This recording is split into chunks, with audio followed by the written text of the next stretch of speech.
Reciban todos y cada uno de ustedes la más cordial bienvenida a nuestro culto público de adoración y ruego a ustedes me acompañen a la Biblia, a la palabra de Dios, para que juntos leamos en la epístola del apóstol San Pablo a los Romanos, en el capítulo 2, en el verso 5, pero por tu dureza y por tu corazón no arrepentido, atesoras para ti mismo ira para el día de la ira y de la revelación del justo juicio de Dios. Leámoslo nuevamente, dice.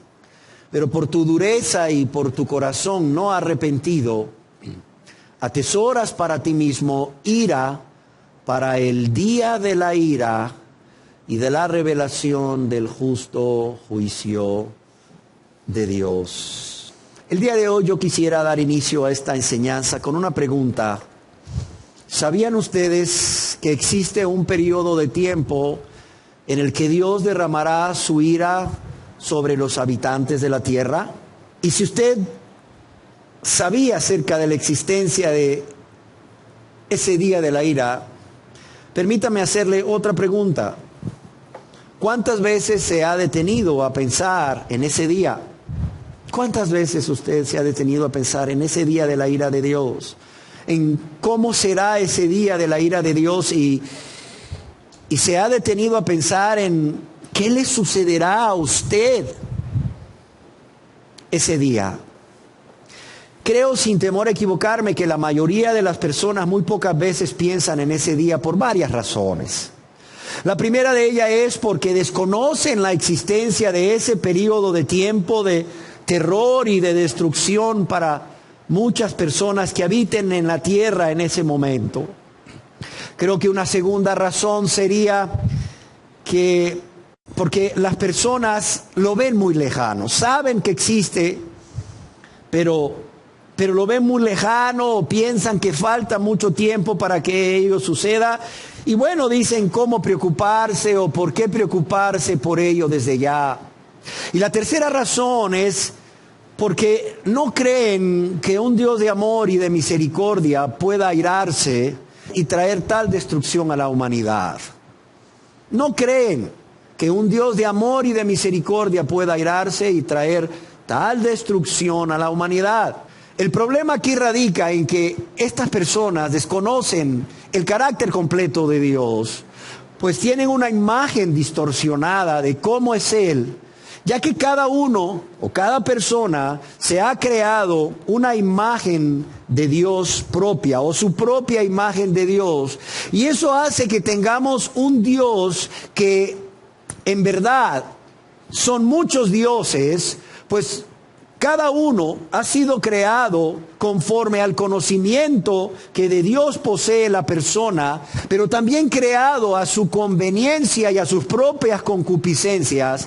Y esto puede ser comprobado simplemente con el hecho de hacer a cada persona una pregunta sencilla, y esta es: ¿cómo es Dios para usted? ¿Cómo es Dios para usted? A lo que cada uno responderá: bueno, yo pienso que Dios es así, asá, o yo creo que Dios es de esta forma u otra forma. Y de esta manera se ha creado y tristemente aún se ha enseñado desde el púlpito acerca de un Dios, pero un Dios con D minúscula. Y digo un Dios con D minúscula porque es un Dios, o el Dios que presentan, es un Dios que es amoroso y misericordioso, pero no es justo. Y es un Dios que bendice, pero no maldice. Es un Dios que salva, pero no condena. Es un Dios que tiene promesas, pero no castiga. Es un Dios que te lleva al cielo, pero no castiga a las personas al infierno. Es un Dios para quien el pecador es una pobre víctima. Sí, hoy se está presentando un Dios para quien el pecador es una pobre víctima de Satanás y de su voluntad, y no alguien que es responsable de sus actos y por tanto, al ser responsable de sus actos, culpable. Muchas personas han llegado a ver a Dios como Santa Claus, que siempre está ahí o debe de estar ahí para cumplir los deseos de ellos, O quizás han visto a Dios como la lámpara de Aladino, que solo basta frotarla para que salga Dios de ella y ya poderle pedir 3 o cuantos deseos quieran. No, Dios no es así. Y es que la mayoría de las personas solo han aprendido acerca del amor y la bondad de Dios, o solo les conviene creer acerca del amor y la bondad de Dios. Y claro está que Dios es amor y bondad, y gracias a Dios por ello. Pero Dios en su palabra, el mismo Dios de gloria en su palabra, la Biblia nos muestra que Él es un Dios de amor, pero también es fuego consumidor. Dios nos muestra en su gran amor, en su palabra, que Él es tanto bondadoso como severo. Y esta verdad la encontramos en la epístola del apóstol San Pablo a los Romanos, capítulo 11, verso 22, en donde leemos: mira pues que la bondad y la severidad de Dios. Mira pues la bondad y la severidad de Dios. La severidad ciertamente para con los que cayeron, pero la bondad para contigo si permaneces en esa bondad, pues de otra manera tú también serás cortado. Mira pues, nos dice Dios a través de Pablo, mira pues mi bondad, pero también dice Dios, mira mi severidad, mira mi severidad.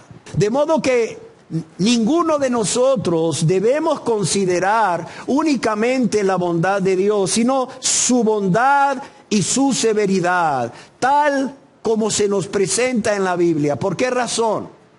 Porque ambas, la bondad y la severidad de Dios, constituyen atributos de Él, es decir, son aspectos de su carácter que Él mismo nos ha revelado, y ambas, tanto la bondad como la severidad, han de estar juntas si en verdad queremos conocer a Dios y adorarle en espíritu y en verdad. También debemos conocer la bondad y la severidad de Dios, porque todos los atributos de Dios operan en armonía y no existe conflicto alguno, como muchos podrían pensar, entre su bondad y su amor y su justicia y su ira por el otro lado. Es por ello que todos los aquí presentes debemos considerar el día de la ira de Dios como algo que va a suceder, querramos o no querramos, pues Dios lo ha decidido así. Y hay dos eventos que se han llevado a cabo en la historia que deberían llevarnos a creer que si Dios nos advierte acerca de ese día de la ira, Él sucederá. Y estos dos eventos son el diluvio universal y la destrucción de Sodoma y Gomorra. Con respecto al diluvio universal, leemos en la Biblia, en Génesis capítulo 6, versos 13 y 17, dijo pues Dios a Noé: he decidido el fin de todo ser, porque esta tierra está llena de violencia a causa de ellos. Y he aquí, yo los destruiré con la tierra. He aquí que yo traigo un diluvio de agua sobre la tierra para destruir toda carne en que haya espíritu de vida debajo del cielo. Todo lo que haya en la tierra morirá. Dios está diciendo a Noé que va a poner fin a todo ser a través de un diluvio de agua sobre la tierra. Todo lo que haya en la tierra morirá, dice Dios. Y en el libro de Génesis capítulo 7, verso 12 y 21 podemos leer: y hubo lluvia sobre la tierra 40 días y 40 noches. ¿Y qué dice aquí? Y murió toda carne que se mueve sobre la tierra. Y murió toda carne que se mueve sobre la tierra, así de aves como de ganado y de bestias, y todo reptil que se arrastra sobre la tierra, y todo hombre. En otras palabras, lo que Dios dijo que sucedería se cumplió. Y con respecto a la destrucción de Sodoma y de Gomorra, en el libro de Génesis capítulo 19, versos 12 y 13, podemos leer lo que Dios nos dice en su palabra. Y dijeron los varones a Lot, los ángeles, dijeron a Lot: ¿Tienes aquí alguno más? Yernos y tus hijos y tus hijas y todo lo que tienes en la ciudad, sácalo de este lugar. ¿Por qué? Porque vamos a destruir este lugar. Por cuanto el clamor contra ellos ha subido de punto delante de Jehová, por tanto Jehová nos ha enviado para destruirlo. Dice, por tanto Jehová nos ha enviado ¿para qué? Para destruirlo. Y en el libro de Génesis capítulo 19, verso 24 y 25, leemos acerca del cumplimiento de esta palabra. Entonces Jehová hizo llover sobre Sodoma y sobre Gomorra azufre y fuego de parte de Jehová desde los cielos. ¿Cómo se insiste que fue Dios el que lo hizo? Y destruyó las ciudades y toda aquella llanura con todos los moradores de aquellas ciudades y el fruto de la tierra. Amados, vemos cómo nuevamente Dios lo dijo y se cumplió. Por tanto, si Dios nos advierte de ese día en donde Él derramará su ira sobre los habitantes de la tierra y hará juicio, es porque así lo hará y así debemos creerlo y así debemos de tomarlo de serio y así debemos de pensar en ello. Y no solo eso, debemos prepararnos o estar preparados para ese día. Y yo quiero preguntar a los presentes, ¿lo están ustedes, queridas personas que hoy nos acompañan? ¿Están preparados para ese día? ¿Estarán ustedes en ese día o no estarán en ese día? Ahora bien, considero que antes de compartir con ustedes acerca del día de la ira de Dios, es necesario que primeramente hablemos de su ira. ¿Por qué razón? Porque muchas personas es algo que no solamente no lo han pensado, sino que consideran como algo increíble, algo que no puede suceder, que Dios pueda irarse con el ser humano. Por tanto, yo quiero que veamos primeramente qué es la ira de Dios o cómo definir la ira de Dios. La palabra ira puede definirse como enojo e indignación intensa y profunda. Y la ira, nos informa la Biblia, es un atributo de Dios o parte de su carácter divino, nos guste o no, queramos creerlo o no. J.I. Packer, autor del libro Conociendo a Dios, escribe algo muy interesante al respecto que traje conmigo y quiero leérselos. Y dice así: la costumbre moderna en toda la iglesia cristiana, y yo añado en la sociedad, es el de restarle importancia a este tema, al tema de la ira de Dios. Los que todavía creen en la ira de Dios, porque no todos creen, hablan poco de ella. Tal vez no le den mayor importancia. Y a un mundo que se ha vendido descaradamente a los dioses de la codicia, el orgullo, el sexo, la autodeterminación, la iglesia sigue hablando en forma rutinaria o en forma indiferente acerca de la bondad de Dios, pero no le dice nada sobre los juicios. ¿Cuántas veces, pregunta, en los 12 meses transcurridos ha oído usted un sermón acerca de la ira de Dios? Me pregunto, dice Packer, ¿cuánto tiempo hace que algún cristiano ha abordado este tema en algún programa de radio o televisión o en alguno de esos breves sermones de media columna que aparecen en algunos periódicos y revistas? Y si alguno lo hiciese, me pregunto, ¿cuánto tiempo pasaría antes de que le volviesen a pedir que hable o escriba al respecto?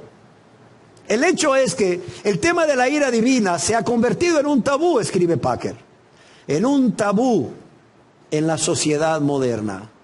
Y en general, los cristianos han aceptado el tabú y se han acomodado de tal modo que jamás mencionan la ira.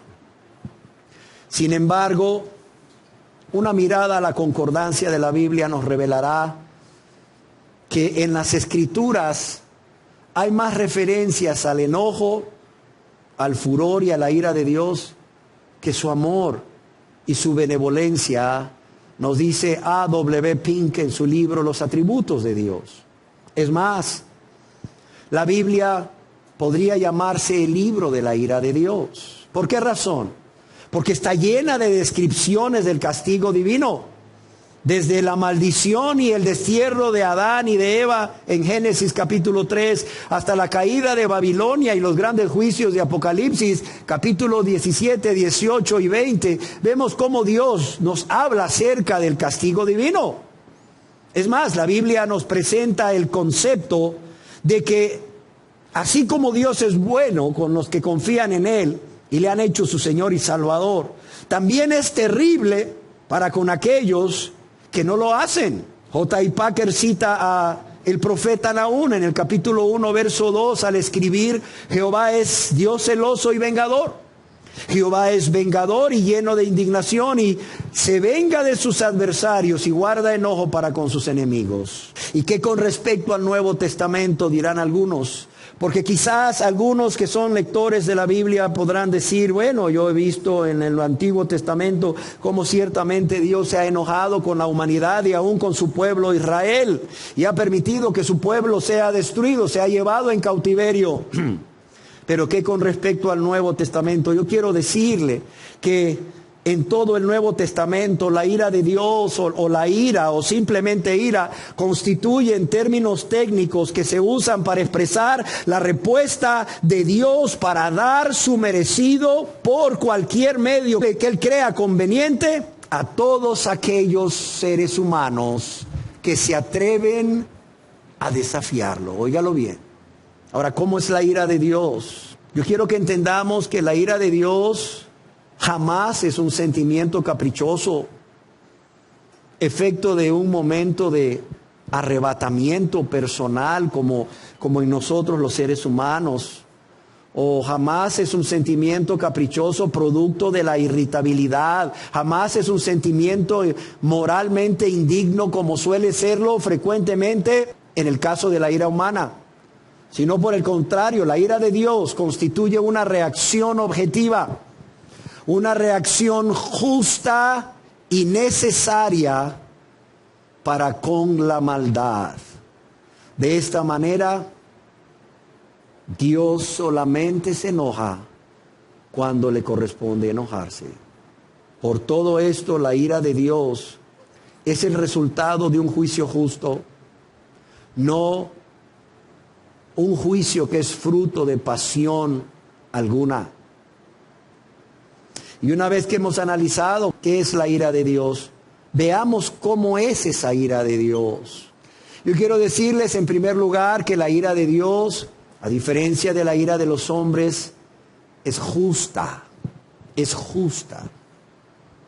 En la epístola del apóstol San Pablo a los Romanos, capítulo 2, versos 5 y 6, leemos: pero por tu dureza y por tu corazón no arrepentido, dice, atesoras para ti mismo ira para el día de la ira y de la revelación del justo juicio de Dios, el cual pagará a cada uno conforme a qué, a sus obras.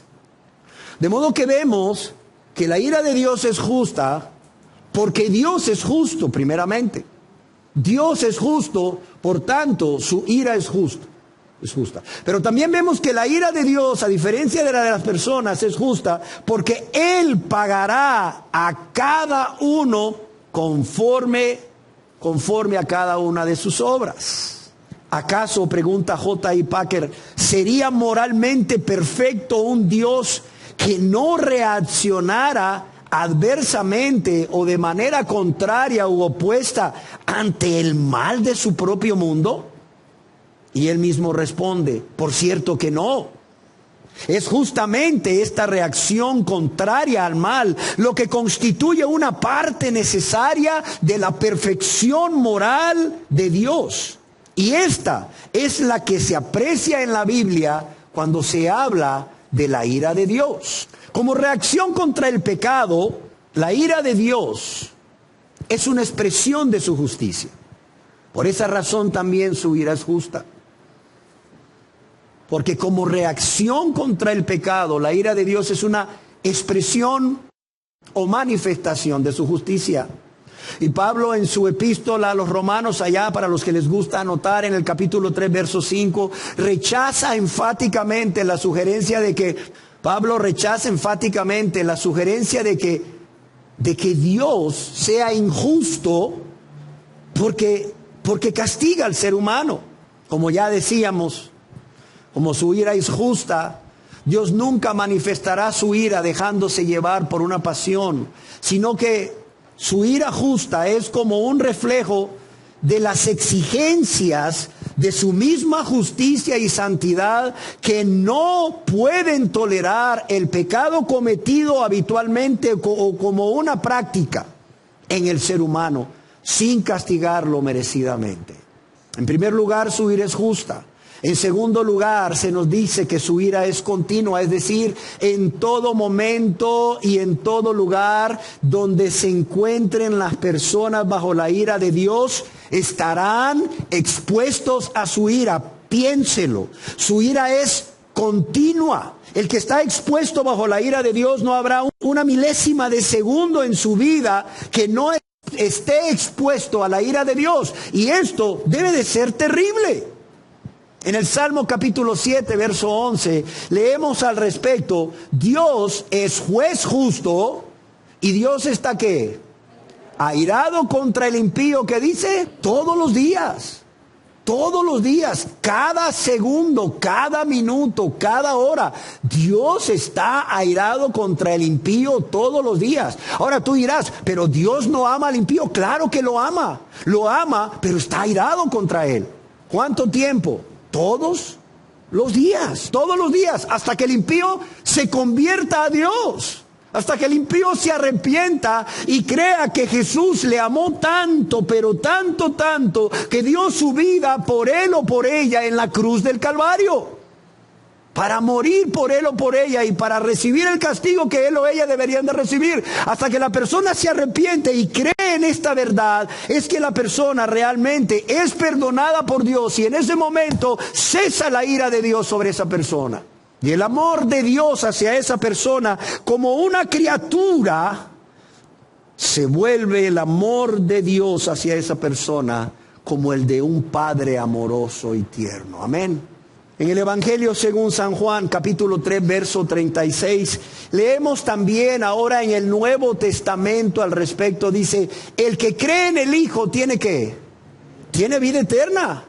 Pero el que rehúsa creer en el Hijo no verá la vida, sino que la ira de Dios está sobre él. Oiga, este es el Nuevo Testamento. Este es el Nuevo Testamento. Vimos el Antiguo Testamento. No, es que esa es la ley. No, estamos viendo la gracia. El Nuevo Testamento dice: el que cree en el Hijo tiene vida eterna. Esta es gracia. Este es el Evangelio. Estas son las buenas nuevas de salvación. El que cree en el Hijo tiene vida eterna. Pero también, como parte de las buenas nuevas de salvación, se nos advierte que el que rehúsa de manera consciente y voluntaria, el que se resiste a creer en el Hijo, no verá la vida. No se engañe, sino que la ira de Dios está sobre ¿quién? Está sobre él, sobre de ella. No nos engañemos, por favor. En tercer lugar, podemos ver que su ira es no solamente justa y continua, es acumulativa. Y esto es terrible, es acumulativa. Es decir, la persona debajo de la ira de Dios va amontonando sobre sí cada segundo de sus vidas en que viven sin convertirse a Dios. Van amontonando sobre sí, como quien va amontonando un montón de piedras sobre sí, la ira de Dios. Aquí mismo en Romanos, la epístola del apóstol San Pablo a los Romanos, capítulo 2, versos 4 y 5, ya lo leímos, pero quiero leerlo nuevamente para que se nos grabe en la mente y en el corazón. Dice: oh, menosprecias las riquezas de su benignidad, paciencia y longanimidad, ignorando que su benignidad te guía al arrepentimiento. Pero mira lo que dice el verso 5: pero por tu dureza y por tu corazón ¿qué? No arrepentido. ¿Qué dice aquí? Atesoras para ti mismo ira para el día de la ira y de la revelación del justo juicio de Dios. O sea, la persona que tiene un corazón duro a causa de su maldad, de su práctica, de su vida de práctica de pecado, de su amor al mundo y las cosas del mundo, una dureza de corazón por su rebeldía, su ingratitud y su egoísmo, y por causa de no quererse arrepentir, esa persona atesora, ella misma está poniéndose piedras encima una sobre de otra, atesora para sí misma ¿qué? Ira, para el día de la ira y de la revelación del justo juicio de Dios. Ahora cualquiera podrá decir, bueno, pero yo voy a ser libre de esto porque yo acepté a Cristo. Usted no sabe cuántas personas hoy en día están aceptando a Jesús como su Salvador. Sin embargo, nunca se han arrepentido de su pecado. Nunca se han arrepentido de sus pecados. Y nunca han ejercido la verdadera fe o la fe bíblica para salvación. Y eso se ve en sus actos o en su forma de pensar, en su forma de hablar, en su forma de actuar, en su forma de vivir. Ahora el problema está, veamos nuevamente Romanos 2:5, en que Dios dice, pero porque no has aceptado a Cristo, estás atesorando para ti mismo ira para el día de la ira. No dice porque no has aceptado a Cristo, dice por tu dureza y por tu corazón, ¿qué dice aquí? No arrepentido. Cuidado, porque muchas personas dicen, yo ya acepté a Cristo, yo ya soy salvo por la gracia de Dios, pero no se han arrepentido. Cuidado, esas personas que no han tenido un verdadero arrepentimiento para después confiar en Jesús como su único y suficiente Salvador, están atesorando para sí mismos ira para el día de la ira, aún con su oración de aceptar a Cristo. Cuidado, que no le engañen. Que nos quede claro que si una persona rechaza la oferta del perdón de parte de Dios y no se arrepiente, aferrándose de esta manera a sus pecados, esta persona va a acumular cada vez más ira de Dios y va a ser merecedora el día de la ira de un juicio más severo de parte de Dios. En quinto lugar, ¿cómo es la ira de Dios? No solo es justa, como decíamos, no solamente es continua y acumulativa, es eterna. Es eterna. En la Biblia, en la palabra de Dios, en segunda de Tesalonicenses, capítulo 1, versos 6 y 9, leemos al respecto, porque es justo delante de Dios pagar con tribulación a los que os atribulan, y a vosotros que sois atribulados, daros reposo con nosotros, cuando se manifieste el Señor Jesús desde el cielo, con los ángeles de su poder, es decir, el día de la ira. Y luego dice, en llama de fuego, para dar retribución a los que no conocieron a Dios, ¿y qué dice aquí? Ni obedecen al evangelio de nuestro Señor Jesucristo, los cuales sufrirán pena ¿de qué? De eterna perdición. Los cuales sufrirán pena de eterna perdición, excluidos de la presencia del Señor y de la gloria de su poder. ¿Y por qué es eterna? Porque no solo la ira de Dios se puede manifestar en esta tierra. No solamente la ira de Dios se puede manifestar sobre la vida de una persona en esta tierra, sino que esa persona, además de vivir bajo la ira de Dios en esta tierra, al morir, no crea que va a descansar, no crea que va a reposar como muchos creen, sino que esa ira continúa manifestada como una eterna perdición, es decir, condenación eterna.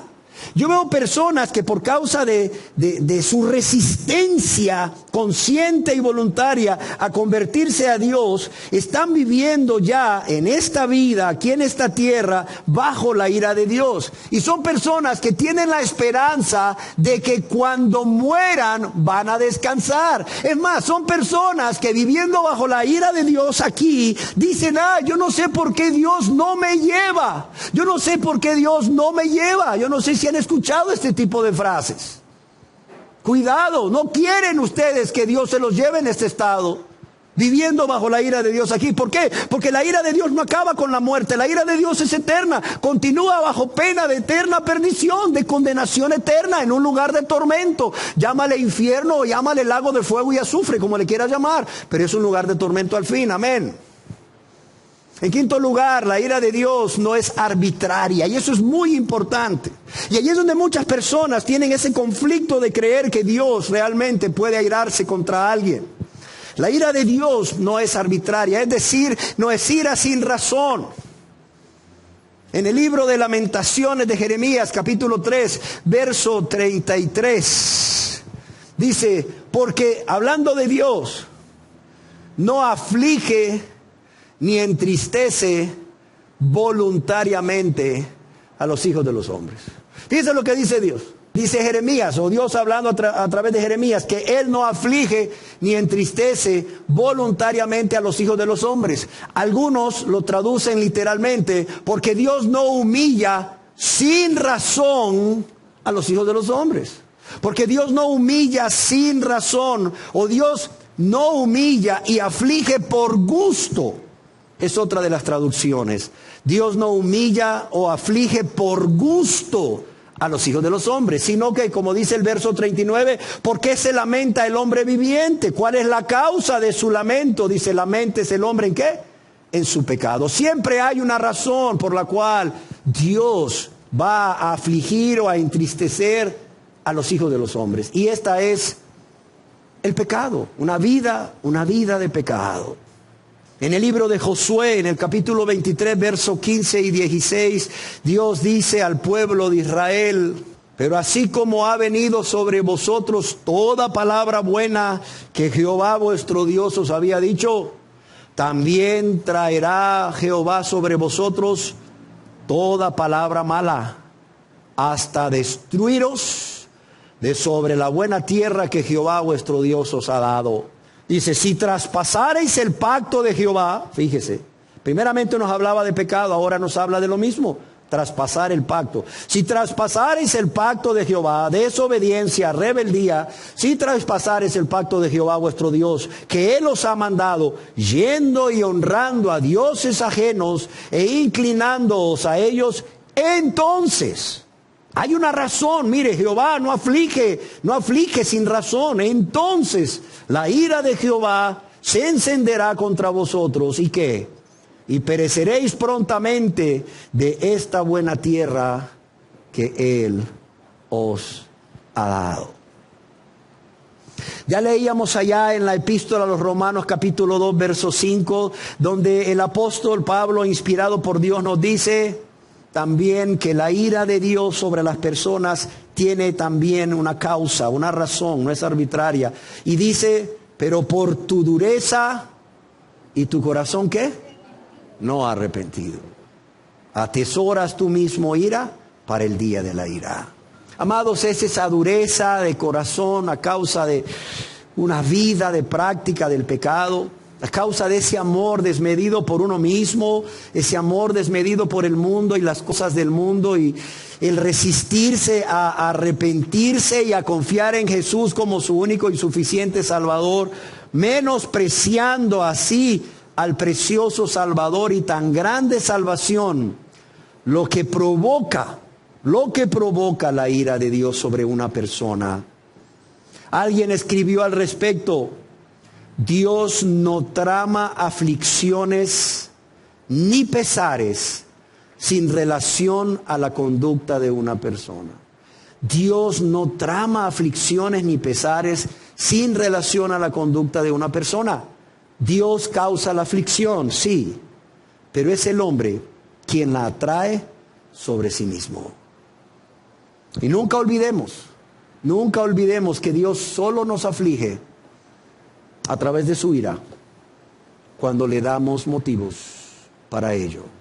Jonathan Edwards, un predicador de Estados Unidos de Norteamérica ya en el 1700, grandemente usado por Dios, en su sermón titulado Pecadores en las manos de un Dios airado, nos dice acerca de los tormentos que experimentarán las personas bajo la ira de Dios. Y él nos dice con respecto a estos tormentos, cada cual Cada cual va a recibir precisamente lo que se merece. Cada cual va a recibir precisamente lo que se merece. Es decir, no es ira sin razón. No es una ira arbitraria. Y continúa diciendo Jonathan Edwards en este sermón: Dios se encargará de que no sufráis más de lo que la estricta justicia exige.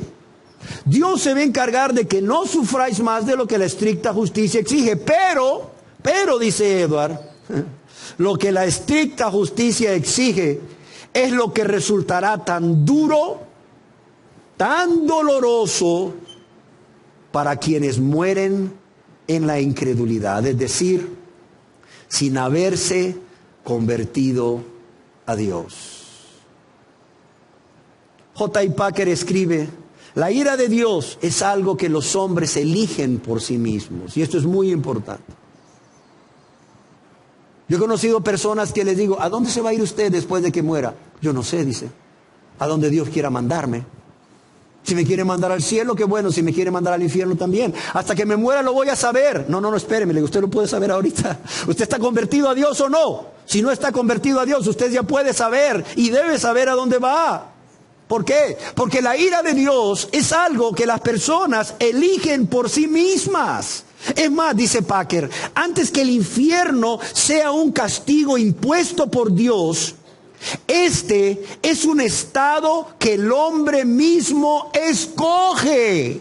Antes que el infierno sea un castigo impuesto por Dios, es un estado que el hombre mismo escoge. La condenación es un estado que el hombre mismo escoge, rechazando la luz que Dios hace brillar en su corazón para traerlo a Él mismo. Óigalo bien.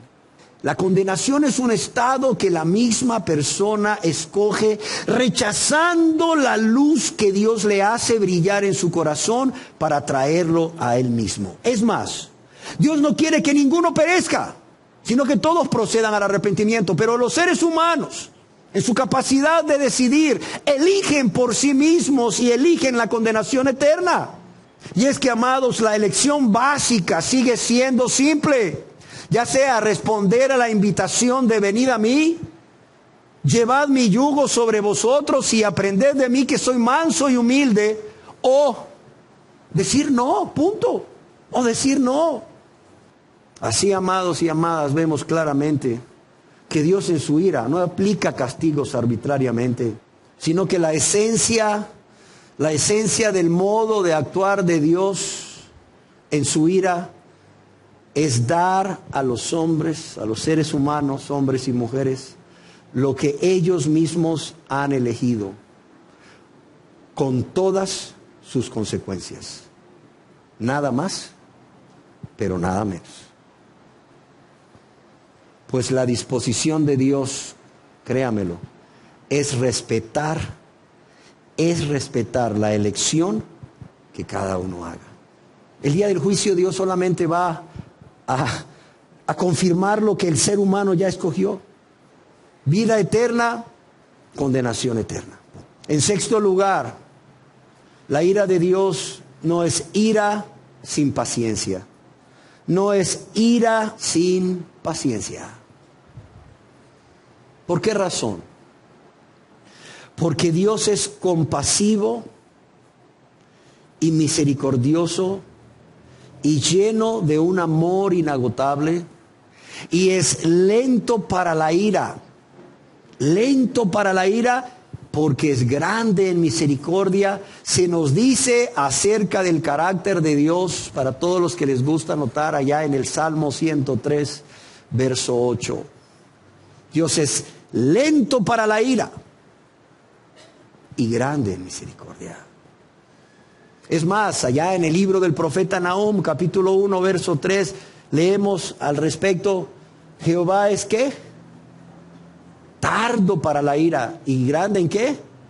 En poder. Dice, y no tendrá por inocente al culpable. Dice, Jehová es tardo para la ira y grande en poder. Quiero centrarme en esto.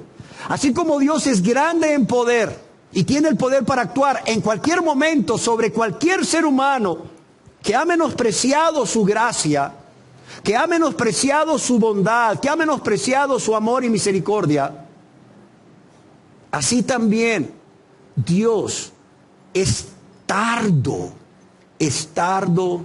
para airarse. ¿Y por qué razón? Porque como ya leíamos en la epístola a los Romanos capítulo 2 verso 4, Dios es rico ¿en qué? Dice, menospreciáis las riquezas ¿de qué? De su benignidad, dice, de su paciencia y su longanimidad. Dios es rico, inmensamente rico. ¿En qué? En paciencia y longanimidad. Dios abunda en una paciencia que le permite contenerse a derramar su ira y destruir a los pecadores en el mismo momento en que cometen el pecado, y ante tanta ofensa que Dios recibe por cada pecado que el ser humano comete contra Dios y contra su prójimo. Y es a causa de su paciencia que Dios no se apresura a derramar su ira. Y es su longanimidad, el ser abundante, riquísimo en longanimidad, lo que le permite ser paciente ante tanta provocación. La paciencia le permite contenerse y la longanimidad le permite ser paciente ante tanta provocación y le permite soportar, y óigalo bien, soportar durante largo tiempo. Eso es longanimidad, poder resistir a la provocación y soportar durante largo tiempo todas las ofensas que se reciben, para así entonces poder amar y poder esperar que el ser humano se convierta un día a Él. Y no solo poder amar y esperar, sino poder perdonar, y una vez que perdona, poder olvidar, no pagando a cada persona conforme a sus obras antes del tiempo establecido por Dios en su juicio. Amén. Ahora bien, a causa de esta característica de la ira de Dios, que no es ira sin paciencia, porque Dios es paciente y longánimo, es que muchas personas tristemente se resisten a dejar su vida de práctica de pecado, su vida de rebeldía, de maldad, de egoísmo, de ingratitud, pensando equivocadamente que porque Dios tarda en derramar su ira sobre de ellos, Dios no hará bien ni hará mal. Eso es lo que la persona piensa. Estoy practicando este pecado, no me he arrepentido ni he pedido perdón a Dios por este pecado o por estos pecados. Estoy viviendo una vida de maldad. Pero Dios no derrama su ira sobre mí, entonces, ¿qué de su ira? ¿Será cierto entonces, o como muchos piensan, que Jehová no hará bien ni hará mal? Y estas personas equivocadamente piensan que aún viviendo una vida de pecado, ofendiendo y lastimando a Dios y a su prójimo, creen que pueden salirse con la suya. Es más, llegan a creerse más inteligentes que Dios, olvidándose que Dios no puede ser burlado. Amén. Y que si Dios ha callado y no ha derramado su ira, es porque Él es paciente precisamente y longánimo para con todos los pecadores. ¿Por qué razón? Porque Dios no tiene prisa, para que me entienda, en pasarle la factura a los pecadores. Pero aunque no tiene prisa en pasar la factura, llegará un día, y ese será cuando el pecador menos lo espere, en que toda la ira acumulada sobre él o ella será derramada sobre ellos para destrucción repentina. ¿Sí queda claro? En séptimo lugar, ¿cómo es la ira de Dios? No es ira, sino oportunidad.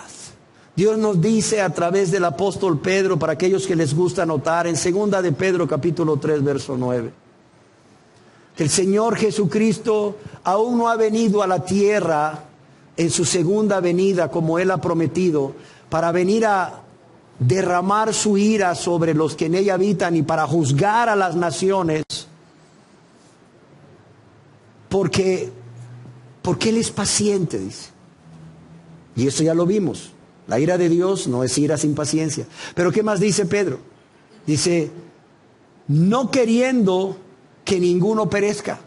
Es decir, no queriendo Dios que ninguna persona sea condenada eternamente, sino que desea, en su gran amor e infinita misericordia, que todos procedan ¿a qué? Al arrepentimiento. O sea, no es ira sin oportunidades. Nadie que ha sido condenado y nadie que sea condenado puede decir a Dios, Dios, yo nunca tuve una oportunidad, nunca me diste una oportunidad. Eso no se va a poder dar, que alguien reclame a Dios. ¿Por qué? Porque la ira de Dios no es ira sin oportunidades. Y está claro, Dios no quiere que ninguno perezca, sino que todos procedan al arrepentimiento. Es más, allá en el Salmo 7, versos 11 y 12, dice, Dios es juez justo y Dios está airado contra el impío todos los días, ¿sí o no? Y mira lo que dice el verso 12, dice, si no se arrepiente, Él afilará su espada, armado tiene ya su arco y lo ha preparado. Mira lo que dice aquí, que porque Dios está airado con el impío todos los días, si el impío no se arrepiente, Dios mismo afilará su espada, armado tiene ya su arco y lo ha preparado. Ha preparado armas de muerte, dicen algunas versiones. Pero cuando leemos con atención el inicio del verso 12, donde dice, si no se arrepiente, Él afilará su espada y hará todo esto, podemos entender que si se arrepiente, Él no hará tales cosas. ¿Sí o no? Aquí podemos inferir, dice, si no se arrepiente, Él hará esto, pero si se arrepiente, Él no lo va a hacer. ¿Sí me entiende? Si se arrepiente, Dios no lo va a destruir. Dios no lo va a destruir. En otras palabras, la destrucción de los pecadores solo puede detenerse mediante su conversión, entiéndalo. Es por eso que siempre estamos llamando a la gente a la conversión y luego a mí me dicen, usted siempre predica conversión. Sí, porque si hay un pecador en medio de la asamblea, tengo que predicarle esto, porque si no se va a perder, se va a ir al infierno. La destrucción de los pecadores solo puede detenerse mediante la conversión. Mientras Dios prepara sus instrumentos de muerte, como ya leímos en el Salmo 7:12, Dios está dando a los pecadores avisos con respecto al peligro que corren al vivir esa vida sin conversión. Y no solo le da avisos con respecto al peligro que corren de vivir ese tipo de vida sin conversión, sino que les concede tiempo para arrepentirse. De modo que nadie, óigalo bien, nadie va a poder decir delante de la presencia de Dios, Señor, tú a mí no me diste una oportunidad. Tú a mí no me diste una oportunidad. Y si la persona pregunta, Señor, ¿cuándo me diste esa oportunidad? Seguro estoy que Dios le contestará con Romanos capítulo 1, verso 19, te lo leo. Porque lo que de Dios se conoce les es manifiesto, pues Dios se lo manifestó.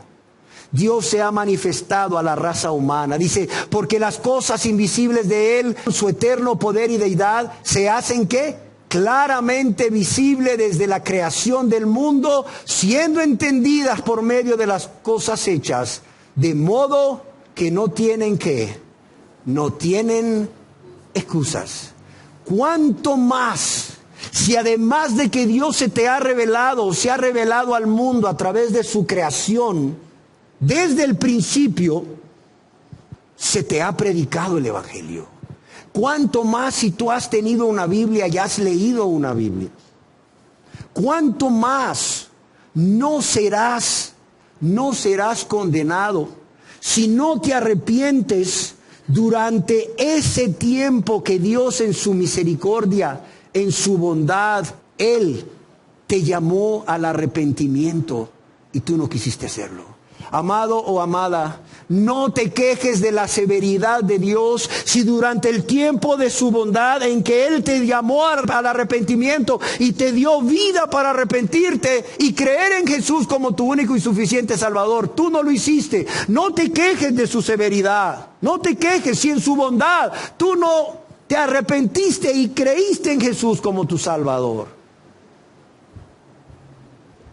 Los judíos tenían la siguiente frase: el santo y bendito Dios demora su ira contra el malvado con el fin de que se arrepienta y se convierta. ¿Por qué razón? Porque la ira de Dios no es ira, sino oportunidad de convertirse. Amén. En octavo lugar, yo quiero decirles que la ira de Dios es proporcional, como es justa, es proporcional o está en relación al conocimiento de Dios y al conocimiento de su palabra que tienen las personas. Es decir, y esto cuidado para los que tienen mucho tiempo de estar escuchando enseñanzas o estudios bíblicos y todavía se rehúsan a arrepentirse y a creer en Jesús como su Salvador. Oigan bien esto. A mayor conocimiento, ¿mayor qué? Mayor ira. Porque la ira es proporcional al conocimiento que tienen de Dios y de su palabra. O sea, los que más conocimiento tienen de Dios y de su palabra, a mayor ira van a estar expuestos. ¿Sí o no? En la epístola a los Romanos, capítulo 2, versos 8 y 9, leemos: pero ira y enojo, dice. Ira y enojo a los que son contenciosos y no obedecen a la verdad, sino que obedecen a la injusticia. Y luego dice en el verso 9, tribulación y angustia ¿sobre quién? Sobre todo ser humano que hace ¿qué? Lo malo, cuidado. Sobre todo ser humano que hace lo malo. Y dice aquí, el judío primeramente, ojo, y también ¿quién? El griego. Miren lo que dice Dios, que Él va a pagar con ira y enojo a los que son contenciosos, se resisten a obedecer la verdad, sino que obedecen a la injusticia. Y dice que va a pagar con tribulación y angustia a todo ser humano que hace lo malo. Pero primeramente ¿a quién? Al judío, aunque también al griego, pero primeramente ¿a quién? Al judío. Yo quiero que pensemos en que todo ser humano que actúe haciendo el mal, viviendo una vida de práctica de pecado, ya sea, y lo repito, que diga que ha aceptado a Cristo y crea que es cristiano, pero sin convertirse a Dios, o no lo haya hecho nunca, todo ser humano que actúe con maldad, en pecado, en práctica de pecado, todo ser humano ha de esperar tribulación y angustia como efectos o como consecuencias de la ira y el enojo de Dios. Y ya lo vimos aquí, sean judíos o no judíos como nosotros. Pero dice, pero el judío primeramente, ¿por qué? Porque al tener mayor luz los judíos también tenían mayor ¿qué? Mayor responsabilidad. A mayor luz, a mayor revelación de Dios y su palabra, mayor responsabilidad, mayor ira de Dios. Cuidado, cuidado, queridas personas que aún no se arrepienten y no se convierten a Dios. Cuidado. En noveno lugar, ¿cómo es la ira de Dios? Es una ira que nadie la va a poder soportar. Es una ira que nadie la va a poder soportar. Se enojó contra ti tu esposa, lo soportas. Está enojada un mes, lo soportas. Se enojó contra ti tu esposo, lo soportas. Se enojó X periodo de tiempo, lo soportas. Se enojó contra ti tu hijo, lo soportas y sobrevives. Pero el día que Dios se enoja contigo, el día que Dios derrama su ira sobre ti, no lo vas a poder aguantar, no lo vas a poder soportar. Así de sencillo. Porque no se trata de recibir la ira o estar bajo la ira de un ser humano. Ni aún este fuera un rey terrenal, ni aún fuera un presidente, sino que es la ira del Rey de Reyes y Señor de Señores. Esa es la ira del Dios Todopoderoso a lo que la persona en pecado se está enfrentando. ¿Sí se entiende? En el Salmo capítulo 76, verso 7 leemos: tú Temible eres tú. Y mire, está hablando de Dios. Necesitamos conocer el carácter completo de Dios. Dice tú, temible eres tú. Y este hombre que escribe era un hombre de Dios, pero conocía su carácter. Tú, temible eres tú. Y mira lo que dice aquí. ¿Y quién podrá estar de pie delante de ti cuando se encienda tu ira? ¿Qué pregunta? La pregunta está hecha para que la respuesta sea una sola. Nadie. ¿Quién podrá estar en pie delante de ti? Sí, te llamó el jefe y te está pegando una gran regañada. Y ahí estás tú enfrente de él soportándolo. Cualquier autoridad que sea te llama y te reprende y estás ahí de pie soportándolo ante él o ella. Pero ¿qué dice aquí? Dice lo que las personas no se detienen a pensar. Dios, tú eres temible, Dios, tú eres digno de ser temido. ¿Y quién podrá estar en pie delante de ti cuando se encienda tu ira? ¿Quién podrá? Miren, las personas que aún no se arrepienten y creen en Jesús como su Señor y Salvador, deberían de meditar ante este versículo. Un día van a estar de pie delante de su ira, pero ¿cómo podrán hacerlo? Van a sucumbir, no van a poder soportarlo cuando se encienda la ira de Dios sobre ellos. Cuando toda la ira que han amontonado venga sobre ellos. Y allá en el libro de Nahum, capítulo 1, verso 6... se nos dice, ¿quién permanecerá delante de su ira? Nuevamente, ¿quién quedará en pie en el ardor de su enojo? Dice, su ira se derrama como fuego y por él se hienden las peñas. Mire, ahora es Nahum el que pregunta, un profeta, ¿quién permanecerá delante de su ira? ¿Quién quedará en pie en el ardor de su enojo? Su ira se derrama como fuego. Oiga, como fuego. Entiéndalo, por favor, y arrepiéntase y conviértase a Dios. Por amor a Dios y por amor a usted. Tome la decisión que ha ido posponiendo. Tome la decisión que ha ido prolongando. Y en 10º y último lugar, esta ira de Dios es excluyente. ¿Qué quiero decir con esto? Que Dios en su ira deja por fuera a algunas personas. Quizás ustedes me digan, oiga, pero no puede ser así porque Dios no hace acepción de personas. En este caso, Dios es excluyente en su ira o deja por fuera a algunas personas porque, como ya vimos, estas personas han huido de la ira de Dios al decidir de manera consciente y de manera voluntaria arrepentirse de todo corazón y confiar en Jesús como su único y suficiente Señor y Salvador. Amén. Estas personas han huido de esa ira y del día de la ira. ¿De qué manera? Convirtiéndose a Dios.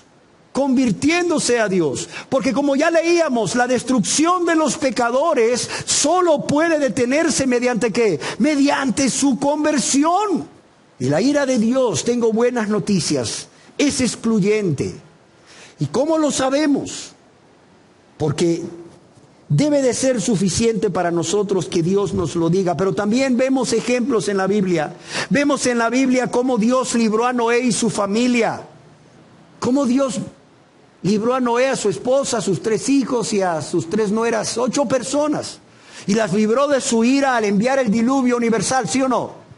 Pero también en la Biblia vemos cómo Dios libró a Lot y a sus hijas cuando destruyó Sodoma y Gomorra. Y Dios nos dice, no solo que los salvos van a ser libres de su ira, sino que nos dice en su palabra cómo ser salvos y así estar excluidos de la ira de Dios. Y esto lo leemos en toda la Biblia, desde el Antiguo hasta el Nuevo Testamento. Pero quiero leer un verso nada más y con esto termino. La epístola del apóstol San Pablo a los Romanos, capítulo 5, versos 8 y 9. Dice, mas Dios, ¿qué dice aquí? Muestra que su amor para con quién, para con nosotros, en que siendo aún pecadores, ¿qué dice aquí? Cristo murió por nosotros. ¿Cómo ser salvos? Por la pura gracia y misericordia de Dios, por su gran amor para con nosotros. No como algo que nosotros siendo pecadores merezcamos, no. Es algo que Dios hace en su amor para con nosotros, siendo aún pecadores. ¿Y cómo lo hace? Enviando a su Hijo amado, Cristo Jesús, a morir por nosotros. a morir en nuestro lugar. ¿Para qué? Para recibir el castigo que nosotros merecíamos recibir. Para pagar la deuda por causa de todas nuestras maldades y por causa de cada vez que violamos la ley de Dios que no podíamos pagar. Cristo murió por nosotros. ¿Y qué dice el verso 9? Pues mucho más, dice, estando ya justificados en su sangre, declarados inocentes, quiere decir justificados, declarados limpios por su sangre, absueltos de toda maldad por medio de su sangre derramada en la cruz. Dice, por él seremos salvos ¿de qué?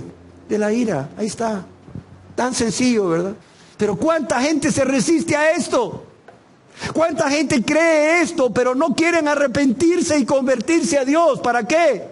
Para estando ya justificados en la sangre de Cristo, por medio de la sangre de Cristo, por Él, por Cristo y su muerte y su resurrección, ser salvos de la ira. Ser salvos de la ira.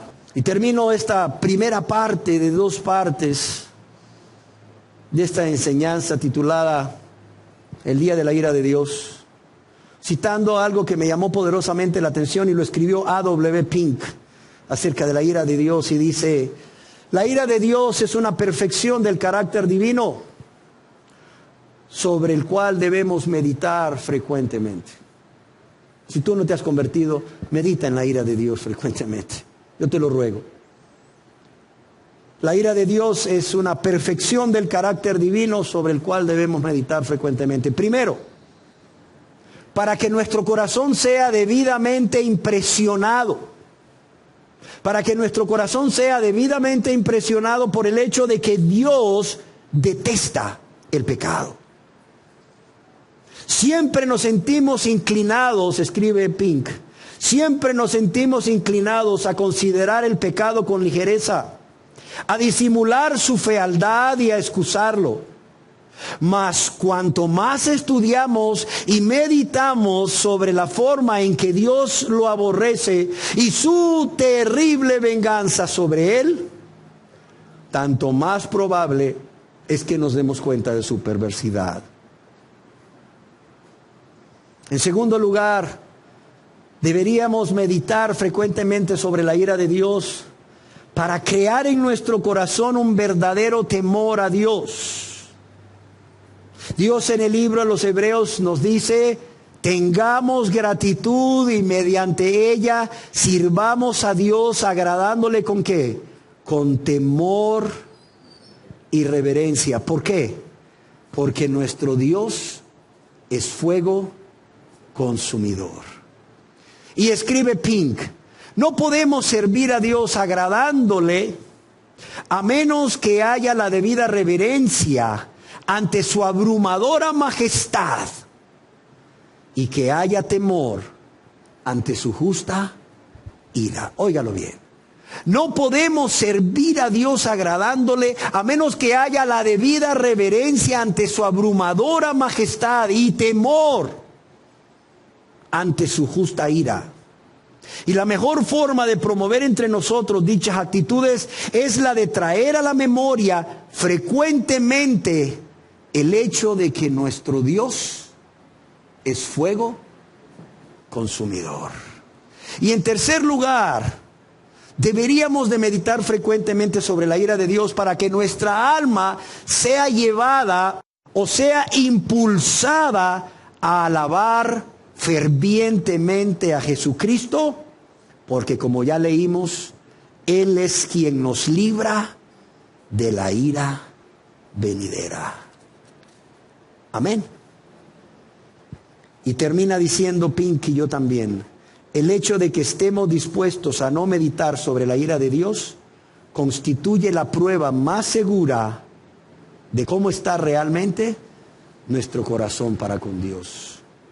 El hecho de que estemos dispuestos o no a meditar sobre la ira de Dios constituye la prueba más segura de cómo está realmente nuestro corazón para con Dios. Si estamos en paz con Él o no. Amén. Oremos. Gracias, amado Dios, por mostrarnos tu carácter completo, por mostrarnos tu amor y tu bondad, así como también tu severidad y tu ira para que podamos meditar en ella y nazca en nuestro corazón un verdadero temor a Dios que nos lleve a aborrecer lo que Él aborrece, pero también nos lleve a venir a Él para entregarle nuestras vidas a través de un verdadero arrepentimiento. Sí, Señor, con un corazón contrito y humillado, pero también confiando en que Jesús nos amó tanto, tanto, tanto que sin nosotros merecerlo dio su vida por cada uno de nosotros, muriendo en nuestro lugar para salvarnos. Señor, que podamos pensar no solo en la ira de Dios, sino en ese día que será real, en el día de la ira, y que podamos meditar no solo en cómo será ese día, sino en qué sucederá con nosotros ese día, para tomar decisiones radicales en la vida de cada uno. Padre, te lo ruego en el nombre precioso de Jesús. Amén.